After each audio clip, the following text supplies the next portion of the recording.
Hello again, Matthew, and thank you for another opportunity to share information about my latest podcast with you and your audience. And it's a very interesting one. It is, I think, as I usually think about these things. It's episode number 394. Yes, 394. I was questioning it because suddenly the number seemed too large, but actually it is a large number, and that's accurate. And it's on the benefits of playing video games with Dr. Isabela Granic. Now, the video game beat isn't my regular beat, but as you know, my interests range far and wide. And I was reading a recent, perhaps the most recent issue of The American Psychologist, which often I find to be rather boring, quite frankly. Sometimes I have difficulty finding articles that are simple enough, I guess, to engage me, timely enough, relevant enough to my own interests, etc. And so I was really surprised to find this very intriguing article by a Dr. Isabela Granic from a university in the Netherlands. I won't attempt to pronounce the name here. I do attempt to pronounce it on the show. So if you listen to the actual podcast, you can hear me mess it up there.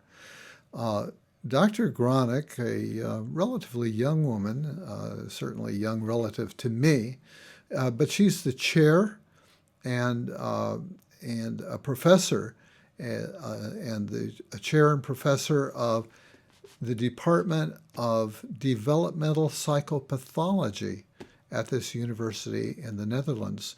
I've never before heard of a Department of Developmental Psychopathology. I've heard of developmental psychology.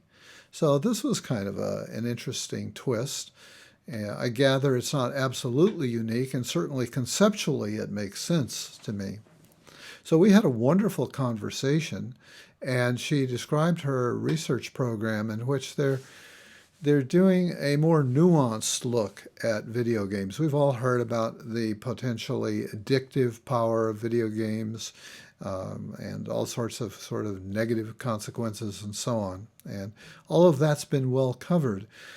But she kind of raises the issue, well, what about the other side? It's kind of like positive psychology all over again, saying, well, is that the whole story? And so her research represents a more nuanced view of video games. And for myself, years ago, it occurred to me, wow, these video games are so compelling. They're so motivational, as to appear to be addictive.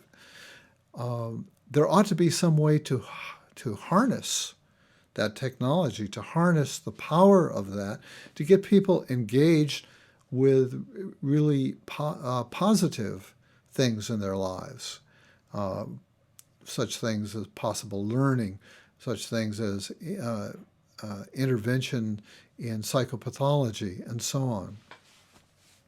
Well, those are the very sorts of things that she is investigating, her and her team.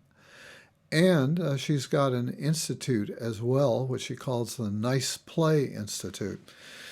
Okay, so that's kind of what it's about. You'll have to listen to the interview to find out more. And so with that, I will kick it back to you, Matthew. Take it away.